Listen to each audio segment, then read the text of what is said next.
Oy, Jan! Yung utang mong 500, bigay mo na! Anong utang? Wala akong utang. Por! Oh! Si Jan ayaw magbayad ng utang niya. Eh, magkano ba yung utang niya? 500 lang, ayaw pa niya aminin. May kasulatan ba kayo? Wala, Por. Verbal lang. Tara, singilin natin. Oy, Jan, yung utang mong 5K kay Lay, bigay mo na. Anong 5K? 500 lang yun eh!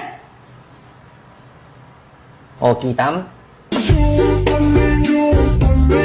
Lay, anong baon mo? Gatas ng kalabaw, asin, tsaka tuyo. Eh, ikaw? Sinong kalabaw, tsaka kamatis? Sarap, no? Eh, ikaw, Por? Wala, busog ako. Speaking of kalabaw, meron akong kwento. O ano, Por? Merong kalabaw doon sa ilalim ng mangga.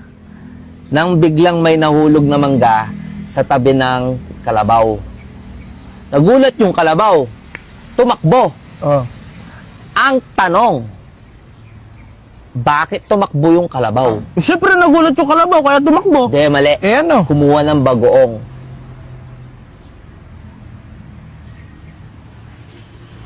Kaya pala nawawala yung bagoong namin?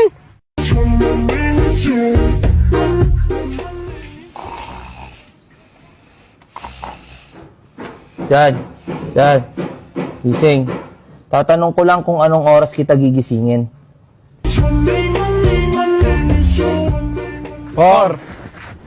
Sasahod pa ba kami? Ano sahod? Pera, Por. Kasi ilang buwan na kami hindi sumasahod. Eh di ba trabaho lang hanap nyo? Oo, Por. Kung sana pera yung hanap nyo, eh di sana may sahod kayo ngayon. Ay. Sinong tanga dito? Tayo.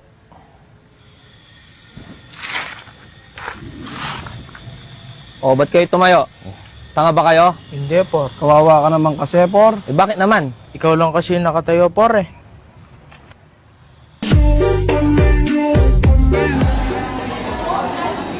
Ano sa inyo? Yung picture light, sir. Medyo lang. Nasa ba ito lang? Sige, kumuha na kayong puwan doon.